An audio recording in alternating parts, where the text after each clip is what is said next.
We are back. Welcome back. How you doing, Jacob? It's been a bit of a tough week. Not been feeling the best, as you can see by my hood and my face. But yeah, slowly recovering. Some virus that's just been taking down pretty much everyone I know, to be honest. So yeah, just trying to get through it. It's been awful 2 days without football. Not really sure Yeah. what to do with myself. Yeah. It's been tough. It's been tough. Yeah, it seems like everyone's getting ill in the UK at least. And then with no World Cup on as well, it's just like compounding it all. But World Cup's back today. 5 hours. 5 hours. 5 hours. World Cup's back today. Fantasy5 Versus is back today. So plenty of reasons to raise the levels of excitement and motivation. How's everyone doing? Seif Edits, welcome in. Welcome in, sir. There's your shout out, you legend, you Fantasy5 legend. Yeah, it's been a tough few days without football. Glad it's back. It's just weird. Like we survived the whole year without 10 o'clock, 1 o'clock, 4 o'clock games, and then you give it to us for a week or two. We don't know how to live without it after that. So yeah, it is cruel. It is cruel. reminder It is why, cruel. reminder why the World Cup is so good, and I Yeah. really hope they don't mess with the group stages for the next World Cup. Have you heard about they want? Was it 48 teams and three teams a league, and Yeah. it sounds like a mess. It's like that, and then they're doing that with the. I think they're doing that with the Champions League as well. No, like I think isn't the sure, Champions League going to be 12 teams in a group, and I you think play it's it more than that. once? Yeah, I'm not sure. I'm I'm not not sure, sure. but I think they're going that way on the Champions League as well, and it's just like, Keep it how why, it is. Keep it why? how it is. We all love it how it is. Just and Yep. also if you do the three teams, you lose the whole that final game, like the third game of the group. Yep. You won't be able to play them at the same time. So it was crazy. So it's a Yeah. shame. It's a shame. Welcome in, boys. Welcome in. Good to see everyone in the chat. Some regulars. Prince Boateng, Huss, welcome back. I'm not even going to try and say that guy's name. I'm going to call you Ayodele. Probably easier. Oluwafunami. Oluwafunami. Nice to meet you. Nice to have you with us. All the way around me. Hopefully that was pronounced correctly. Yeah, guys, it's great. It's great to have you with us. What are you thinking today? Who's gonna come out victorious? We've got Brazil versus Croatia, Argentina versus Netherlands. Who's making it to the semi-finals? Yeah, let us know, and we might as well. I'm going to ask you the same thing, Jacob. Who do you think? Because before pre-pod, we were having a small discussion as we always do, and I was saying I wouldn't expect it to be too much of a shock if Croatia did pull it off, because they've been there, they've been to the finals recently. I think they've got the experience to do it. But obviously Brazil, we know how talented they are. But if they don't turn up, because like in a couple of the games in the group stages, first half games against the first two matches with Serbia, they weren't right at it, were they? It was only the second half when they turned it on. So if they have a slow first half and Croatia turn it on first half, they could be in trouble. But Croatia also though haven't been that good. There was that one game against Canada where they turned it on, but again, that was Canada and they had been insulted by the other manager, so there was like that, agenda to make it happen. I'm not convinced, but then I'm not convinced about Brazil either. I think it'll be a great game. I think both games today will be very exciting. Yeah. See a few upset. I could see an upset in both, but I would probably go Brazil and then Holland on penalties. Ooh. Yeah, pens today would be good. It adds such a level of drama, the penalties. It's great. So many misses so far. Well, some of the pens have been terrible. I still can't get over the fact that they spoke about Luis Enrique instructing the players to do 1,000 pens, and then some of the pens were just absolutely awful. And you can see it when the player's walking up. If they touch the ball twice, like they take it really quickly, there's just so many telltale signs that you think he's going to miss. Yeah. Like you said, the manager just needs to look into the eyes of every player and be like, are you able to take this, and just see how confidently they reply, because when it comes to it, it's the Spanish player who missed the first penalty, he just hit the post. He's probably still thinking about that. It's in his mind, and then he goes and hits the other post. It must be painful. Yeah, painful. Yeah. I didn't think Spain were that good. When everyone was bigging them up over Costa Rica, it was Costa Rica. Like, I know these teams aren't as bad as we think, but still, you should be beating them comfortably. Yeah. I think, and you can see the style that they play when they come up against teams who are very, well organized. It's, they struggle and they don't have a plan B. It's just like the same. It's not like with France they can just put the ball into the box for Giroud and even Mbappe at the back stick and win a header. They can't really do that. They don't do that. They have to play this precise tiki taka play, and as we've seen with Morocco, it didn't work. Correct. Didn't work. Who are you backing today then? I've gone Brazil, Holland. Yourself? Yeah. I've just got I feel like the Croatia game, Brazil game is going to be quite cagey. And I think Croatia will try their best to, like slow play it, control the game and make it a bit of a battle, and not allow Brazil to play their flair game. So I think it's going to go to extra time. I think that's going to be the one that's going to get penalties. And I think I don't know what will happen at that point. I'm going to say Croatia just because I do think there might be a shock there. And then in the other game, I think Argentina will come through. I think, I like what I've seen. As in, they've not been amazing. They've not. Some of the other teams have looked better than them for sure. But Croatia or Brazil? Sorry, Croatia or Brazil? No, I said I think Croatia will go for on pens, and then in the other game, I think Argentina will win that game. In 90 minutes, or even extra time, I think Argentina are the favourites.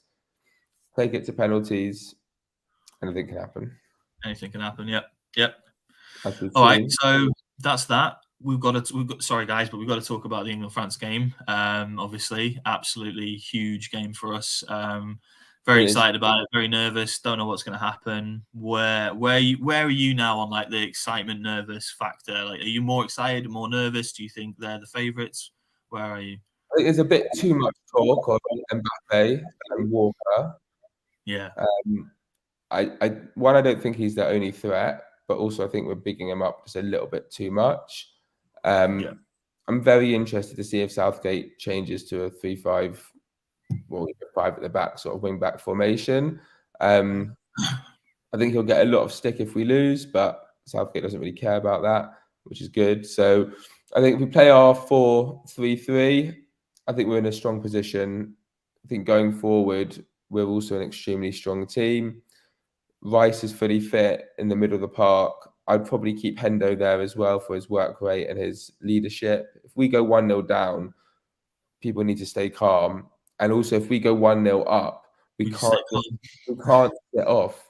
Like Italy, when we went 1-0 up it's very similar. That Euros, we hadn't really conceded up until that game. We hadn't gone behind at any point, I don't think, in that whole tournament. So, and it's similar now. So we've just got to keep our cool. I sort of want it to be a real cagey, hard fight, so that in the semis and final, we're much more prepared and we'll bring it home. I'm quietly confident. For some reason, I was a bit nervous about Senegal. I'm less nervous now. What about yourself? Yeah, I think, as we've seen, I think we're most dangerous and at our most lethal when the other team's in possession of the ball, because I think the counter press is something that we've done quite well. And I think 2 out of 3, or even all of the goals that we scored against Senegal were from a counter press. We won the ball and then we broke on them. And I think with France, we will get spaces in behind for, some of our pacey players to do that. And Kane's got the vision to find them, So, whereas against other teams, perhaps they sit lower block. You're not going to get that against France. They're not going to do that. They're going to want to play on the front foot. So I think we'll have spaces, we'll have chances. But again, it depends on the formation. I don't know if you actually said in that when you were talking just then, but did you actually say, or I'm asking you now, would you want us to go to that more defense, or do you want the 4-3-3 again? I would think I would stick with a 4-3-3 and go for it. I think Foden needs to defend. If he's going to start, Foden needs to be alert defensively as well as Saka, obviously. But I think those two will probably be the ones who start. But yeah, I would stick with the formation and just play our game. Don't think about them. Just like play our game and take it.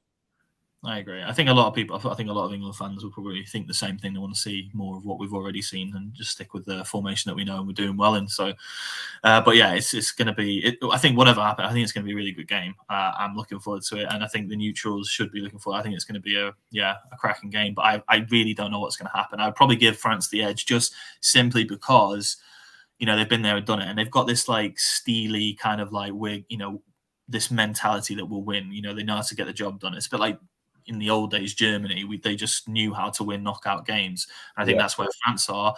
They have obviously have an amazing team, but they've just got that winning mentality, which we don't yet have really. Like in the big knockout games, as everyone's mentioned, the media's mentioned, we haven't won against a big team in a long time. So that's the edge that they have. And obviously, they've got Kylian Mbappe as well, but everyone's even like Luke Shaw. Like Luke Shaw's going to be tested. He's not been tested this whole tournament. He's now going to have Dembele, who I don't really rate as highly as other people rate, but he's still quick and can do damage. So yeah. it's going to be end to end. It should be a great game.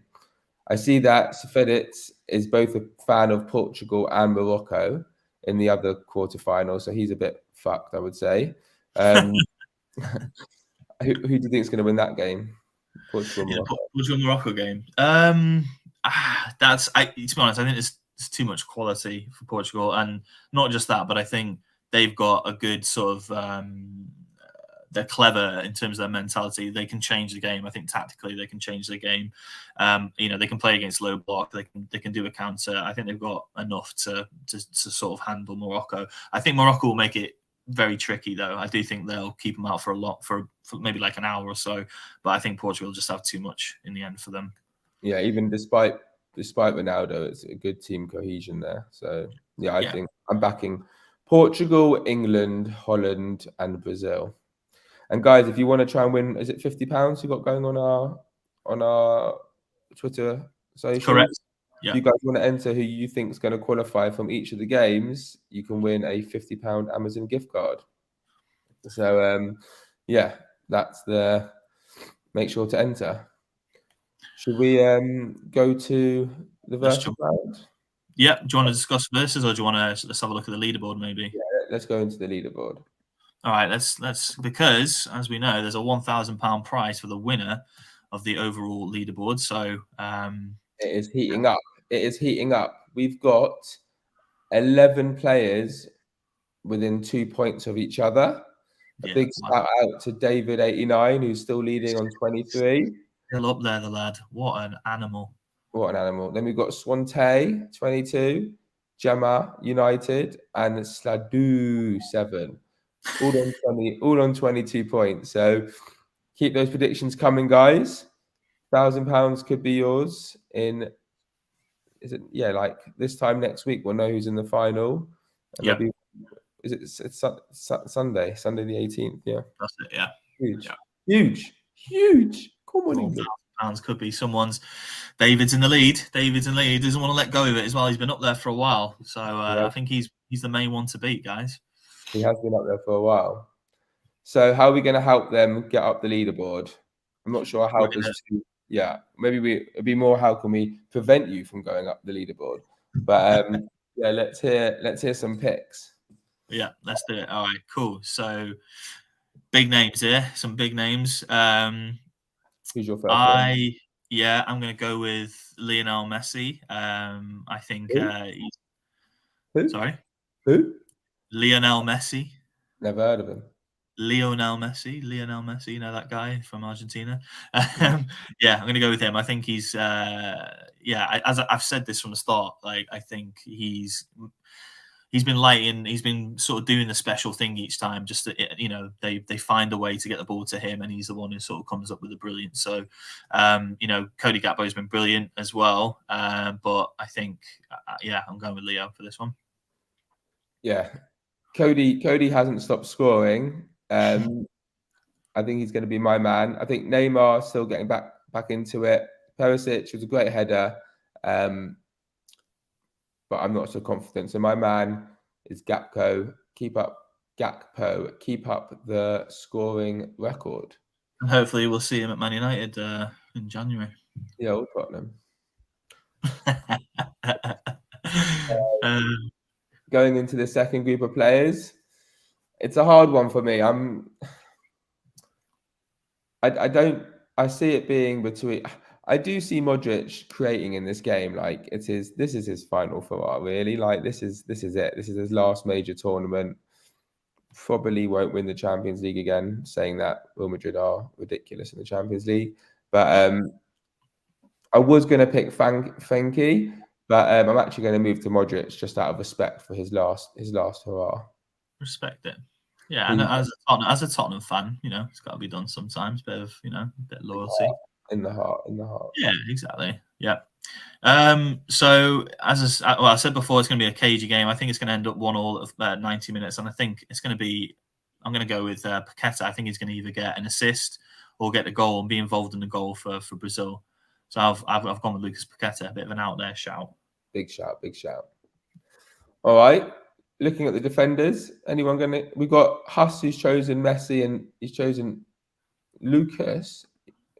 I think, Lucas Paqueta also. He's copying me, the lad. Nice lad. Who are you fivers picking in the third group, and who are you picking, Simon? So this one, I think looking at the players there, Thiago Silva's performed well. He's actually, I think has he got an assist or two? He played a lovely, but I think he got the assist for that really nice Richarlison goal. Yeah, one assist. Yeah. So, but Virgil van Dijk's presence in the box is always interesting, and I've just got a sneaky feeling that Netherlands and Argentina game is going to be close as well, and that one could well end up like 0-0 at full time.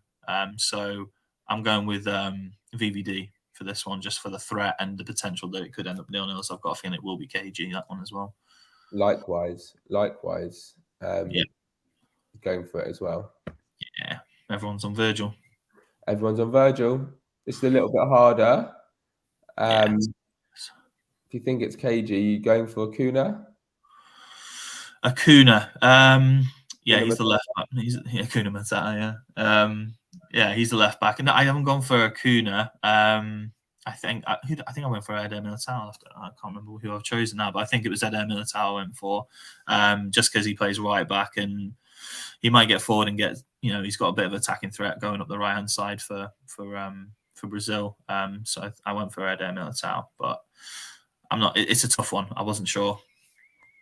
Yeah. Well, for some reason I'm backing the Dutch, so I'm going to continue backing the Dutch. Dumfries is a midfielder, but he's been on fire. So he plays like a bloody winger, Dumfries. Yeah, he's my man.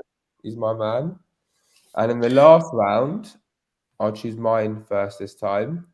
I have to go with Richarlison.